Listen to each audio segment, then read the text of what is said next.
ashukuru shukrii waan jedhan shukri jechuun rabbiif galata galchuu jechuudha. galanni rabbiif haa ta'u ilma namaatiifis haa ta'u galanni ni galfama. waan ilmi namaa ittiin tujjaaru yookaan ittiin duroomu keessaa arridaa yani ridaa rabbi irraa jaalachuu. akkamitti taha arridaa fi ashukru arridaa gidee jaan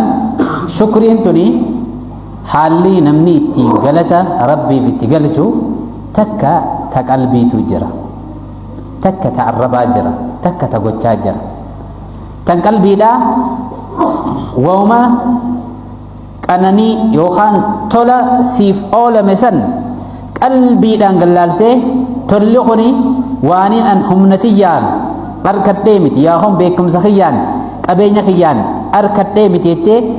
tola sitti oolame saniif qalbii keessaa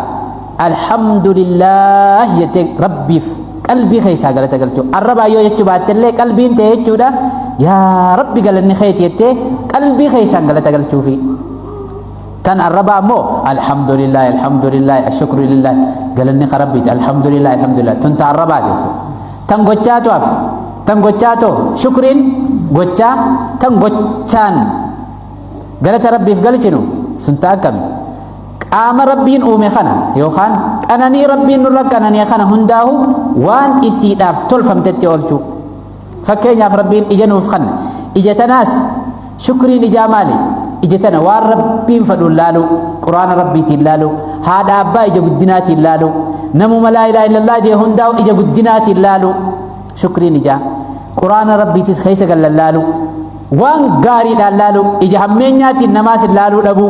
shukriin ijaa waan gaarii silaa namni ijaan dalagu san ija teenyaan dalagu. shukrii dhabuun ijaa too maaliin dhufti? shukrii dhabuun ijaa waan silaa ijaan dalagamuu hin qabne san ijaan dalaguun shukrii dhabuudha. maal taati? ijjilleen barakaa hin qabdu jechuudha. ijji shukrii hin qabne ijji shukrii hin qabnes barakaa hin qabdu. ammoo ijji shukrii qabdu barakaa qabdi. shukriin ijaa yoo san taate hedduu dhagatana keessa bal'ifadhu. shukriin arrabaatoo arrabaaf galanni arrabaatoo arraba kanaan waan gaarii ittiin dubbachuu waan hamtuu dubbachuu dhabu. arrabni kuni hajmuhu sagiir jaan giraamni ulfinni isaa saayiziin isaa waan xiqqoo takka garuu diliin isaa wajurmuhu kabiir diliin isaa guddoodha. arraba kanaan waan gaarii dubbachuu nama walitti diruu dhabu faradaa irraa of eeggachuu nama hamachuu irraa of eeggachuu nama arrabsuu irraa of eeggachuu namaa fi nama walitti buusuu irraa of eeggachuu waan kana hunda irraa of eeggachuun galata arrabaati. arrabni keenya galata rabbiif galchuun waan inni gaarii silaa arrabaan dalagamtu san dalaynee waan hamtuu arrabaan dalagamtu san irraa iftiisu. wanni kuni asbaaba waan namni ittiin duroomu irraa beeka. waan namni ittiin duroomu irraa sana qofaa miti. hedduu dhagaa ta arrabaatii fi ta gurraa jira ta nammaasis yaadaa jira tan qalbii jira. tunuma hunda keessattuu qalbii keessattis namni maal jaan ergamaan rabbii sallallahu alaihi wasallam duniyaa keessattis yeroo hundaa'u nama sii gadi ilaalu nama sii olii ilaalin jaa. namni duniyaa keessatti yeroo mara nama isaa olii ilaalu rabbiif galata numaa galchu jaa. kun gizee hunda bololaadha. namni duniyaa keessatti nama isaa olii ilaalu yeroo takka rabbiif galata galchu jechuudha. hogguu hunda numa bolola arraas ijji isaa numa dhiide jechuudha. abaluu akkana qabaaf nuti maal qabname abaluu faaf akkana godhee maal qabna waa hunda keessatti jaa waan duniyaa keessatti jaa. namni yeroo mara nama isaa olii ilaalu nama isa irra xiqqishoo rabbiin fooyyeesse ilaalu kun awwaan saniin dhabe jee saniif bololu rabbiif galata galchu jaa. namni yeroo mara yeruma hundaahu nama isaa gadi ilaalu nama namaa gadi gideen fijaan qaamaan sii gattee osoo hin tahin sadarkaadhaan jechuudha. nama sadarkaan isaa sadarkaa inni jiru irraa xiqqoodha. sadarkaa inni irra jiru san hin geenye nama san namni ilaalu gizee hunda nama rabbiif galata galchu jaa. osoo arrabaan jechuu baateehu rabbiif galata katabtuhu indii shaakiraa nama rabbiif galata galchu jeetiin katabaa. akkuma namichi ogaaniif karaa deemu sayaa rabbi maal mana beeytaa hojjemee firraa abujadii maal jettaan huccuu marxifatee deemuun tanumaa miti tanarraa beeydu mee waa takkan qabu jee maallaqa hin qabu waa takka hin qabu mana hin qabu waa takka hin qabu ani maal nabbeeyte jime tanuma nabbeeytaa miti hoo tanuma unarraa jeetu huccuma takkitii qabu sanuu darbee deemi hoggaa darbee kutu hoggaa xiqqishochi deemi rabbiin malaayikaa itti erge suuraa namaatiin kan maallaqa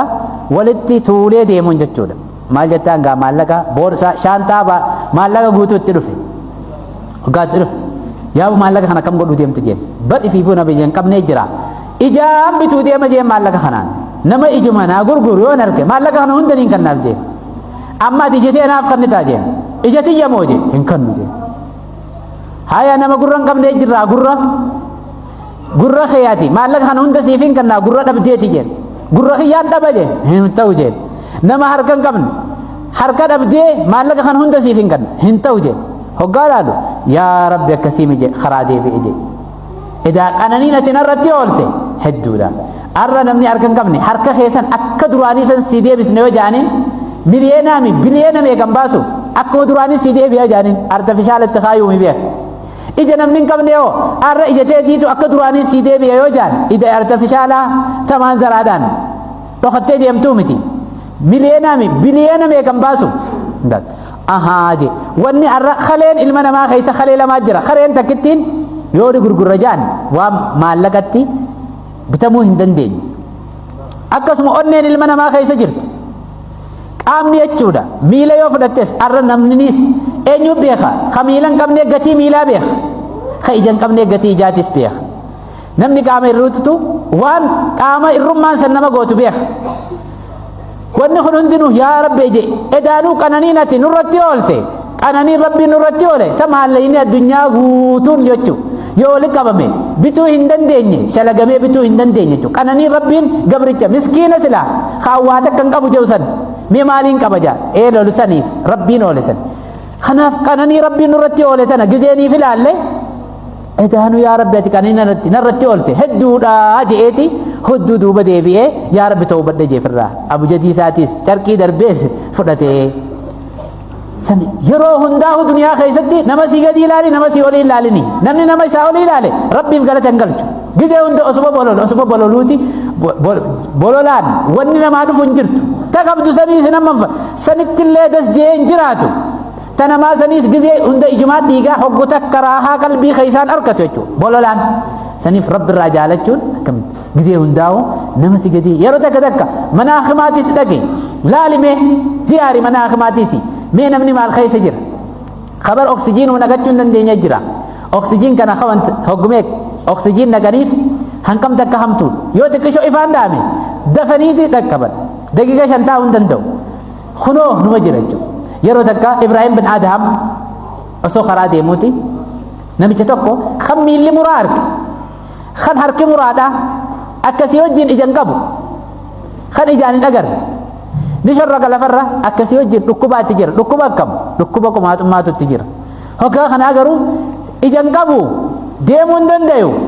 namni gizee bira dabru garaa laaffataniifiti garaan isaan jiidhe qoonqoo dhaganiituma afaan kakkaayaniif kana namichi kun maal jaa alhamdulillah ala ni'ami al'azima aljasima yaa rabbi ni'imaatee gurguddoo tanarratti ni'imaa rabbii gurguddoo tanarratti galanaa jedhu ilaaleeti caalimni guddaan kun Ibraahim bin Adham mee ni'imaa maal ja'ate harkaa mura miilli mura akkasii wajjin dhukkubaatti jira ija hin qabu ni'ameen hogguusuma rabbiin garsiisee jeen yaa Ibraahim bin Adham hay maqaa kiyya eenyu si beeksise jeen rabbiin na beeksise jeen maqaa keetis ni'imaa isaa gurguddoo irratti jeen hin agartuu jeen qalbii galata rabbiif galchitu rabbi naa kanne qalbii isaaf galata galchitu raahaa addaa keeysaan jira edaa raahaa wanni jaantun cinqii wanni jaanis keeysuma gammachuu fi milkii wanni jaanis wooma keeysaati akkasii wajjin kan qaamni hundi muraadhaa bittiraa kan dhukkubni itti jiru rabbiif ni'imaa rabbii tanarratti ahaaja hoggu hundaa'u nama sii gadiin dhabduu laaliime duniyaa tana keessatti akkuma haati mucaa qabu daa'ima siitii wajjin manni ifiifuu mana totorra'aa mana jigaa keessa jiraatan roobni guddaan roobe galaanni dhufee mana isaanii kana hunda hamma hafesaniis hamma tokko irraa dhawee hoggaa muka tokko qofaatu hafe isaan gubbatti mukni tokkittaan san maal gubba qabe qorqorroo mataa jala qabatan gubba qabee ta'an kana حالها ما سن كيستي قلانا خنا فرا ميشان فرا قطو هاتي حالة سن كيسا سوجراني قبنا سن كيسا سوجرانيتي مجال لاليتي مخا يجو تكتي قرقرو إسا أمتا جلق بطن سن قبك قبدلاليتي يا أمة جين يا أمتي جين مين أمني مخكنا خنا نقبني أكا أمتا جين ما تتملت يما لا قدي هندا مين أمني مخنوتي تكتشا قرقرو نقبك بخنا نقبني مي أكا أمتا هاجي يا أمتي قدي هنداه قلبي ربين جتشودا قلبي تينيا خيسا قدي هندا يوني في نمسي قدي لالو دنيا خيستي نمسي قدي لالتي أنيس بكساس النقود إساس بكتي يقول ودن دي آدا خبقاني في جدي ربي في قلتا قلتا هن أيتا ونمنكن وفن طولو يجو ونتن هندنو وما بكم من نعمة فمن الله أنني نرجر توفي وني هندنو تربيت سنيفي وانا تربي في خن سنين نما تكرت الله فنتولين ربهم بكساس قولي إسا بكتي يقول ودن دي آدا وان خنا قبض سنين أو فنتولين قدي هند قدي أقرتي نما تكا حالا ما خيسا قرت مال جتا الحمد لله الذي أفاني مما ابتلاك به وفضلني على كثير ممن خلق تفضيلا يا ربي قال لني خيتي أنيس وسو أكسا خناس نقول دنديشت آلا نخيسا جرو خنا نافقوتي قال لني خيتي يرو هند نمسي قدي نمني لالو حق هنداه تونس درما وان ربي نتين نما دروم سو خيسا تكيت خان حق متكل لهم كو علمي آدم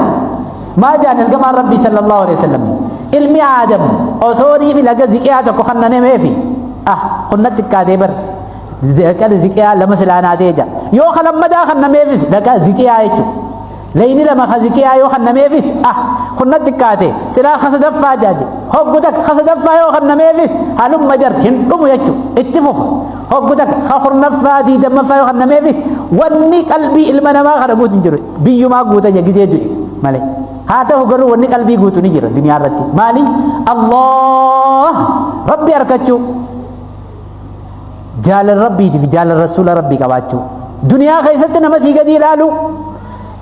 أمو دين كيسن نمسي أولي لالو تنا قلبي المنا ما قوتشو قلبي انتوني الله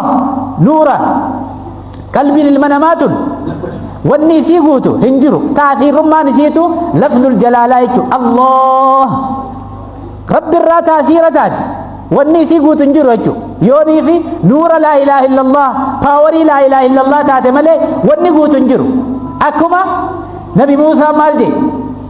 يا رب ميجي ذكري تك تخبانا خنجي تنم تكتين تذكر أنا ما قفتيف خنجي يا موسى لا إله إلا الله جيجي ترى يا رب نما هندا جاجين لا إله إلا الله جون حقا قبر ما ربي منجر تنما هندا جانا لكي جين يا موسى جين برسلامي تيجين دجين تربني في سمين تربن يوم ميزانا قمت القرة تيسي لا جتش لا إله إلا الله جوخن ميزانا خان الرتاي لا إله إلا الله تناتتو فرجحت بهن جين تناتر ميزانا جين دجي في سمينيس واني هندي بعد تشودت نبدي أماناتنا قار اللين بعد تشودت مالتم بعد قلبي قبرتشاتي قلبي المناماتم بعد لا إله إلا الله خجوخن قلبي قبرتشابه قلبي المنما واني إسي قوتن جرتو وان دجي في سمين بعد تشون دندين يسم بعد إسي سنيفي همني إسي خيسا جرتو باورين همني قلبي المناماتنا خيسا جرتو وان فيت دنيا را أرقد وما فيت يو أرقد حقو تكلم قوم ستوجو واني سي قومسو باوري وان دجي في سمين بعد تشون دندين لا إله إلا الله ربي وجي والبرو الله كباتشو رسول ربي جالتشو إساني وجي جزء عنده جند دنيا سني وان فيه كبار دنيا تنقوتو يوسي خنن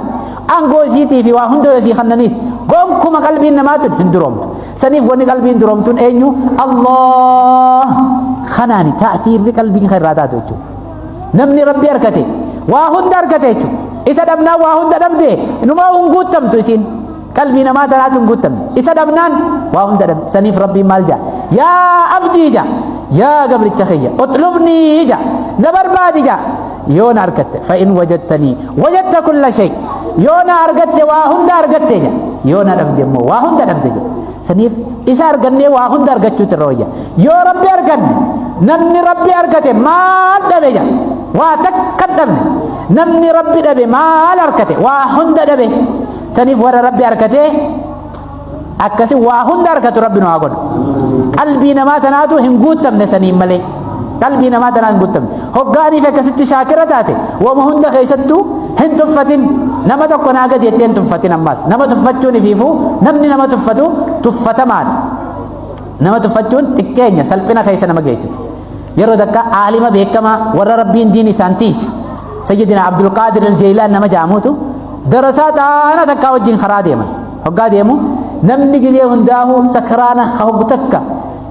sakraanummaan addaan baane jechuudha kan badiidhaan beekamu biyya san keessatti badiidhaan beekamu hoggaanii fi nama badaa jaan abalu saniin maqaa dhawama nama saniitu maal jeen yaa Abdul Qaadir Jaylaan hal Allah qaadir jeen maal jeen fi khaatirihi rabbiin dandiyaadhaa jeen maal jeen hoggaa kana khaatira isaa keessa maal jeen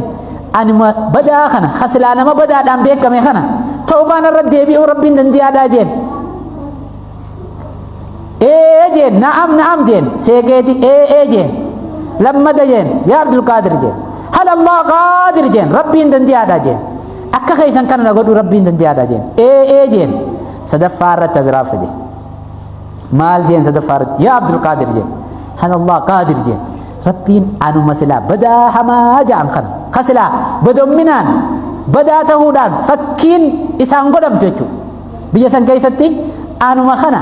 akka keessan na godhee isinuma ammaas nama gaarii ta'uudhaan namni fakkii gaarii godhatee gaaromminaan yoo namni dubbate isaan taatan kana akka kiyya kana isin godhuu danda'a jeen hogguu kana mataa isaanii qaqqabanii na'am jaanii booyan sayyidina Abdul Qaadir al-Jaylaan ni booye jeen rabbiin dandi'amoo dandi'amti saniif waan feete qabeenyaas qabaat humnaas qabaat khayriis qabaat waanuma qabdu hundaanuu takkaan ifin tuulini al'aaqibaa maxwiyyaa booddeen nama hundaatu goolabamtuudha rabbiin akka fedhe waan fedhe gara jijjiira saniifi Allahumma yaa muqallibal quluub jaan sabbit quluubanaa alaa diinika jaan yaa ka qalbii namaa jijjiiru qalbii teenya warra diin qabatee diin irra sabaatu godhe warra saniin of tuuluu miti jechuudha of tuulummaan akkasin nama xiqqeessiti laal of tuulummaan nama duraan namni takka yoo of tuulee jechuudha of tuulee of guddisee bikka guddoo takkatti farge rabbiin gabbuusee xiqqeessa jechuudha warra of tuulu san guyyaa qiyaamaa akka mitii diimtuu kaaseeti namni hundinuu fuula isaanii gubbaa deema jechuudha warra duniyaa irratti of tuulu saniifi of tuulummaa gidee jaanis beeke boqoqanii deemuu miti qaamaan if wanta godhanii huccuu bareedduu uffatanii deemuu miti saniimi of tuulummaa jechuun keeysaan namarraan caalattee laaluu ati nama agartu kana hundaa'u haadaa mee diin Allah jahin gidee hunda uumaa eenyuuti inni kun uumaa rabbiiti haadaa khalqullah uumaa rabbiiti isaa fuutee mi ati maarraa cinqamta hin cinqaminiif qabeenya biratti agartus rabbii fuute hee godheemi akkas yoo ammoo waan hamtuu keessa garte waan gaarii jaaladhuuf yaa rabbi muuminni maal jaan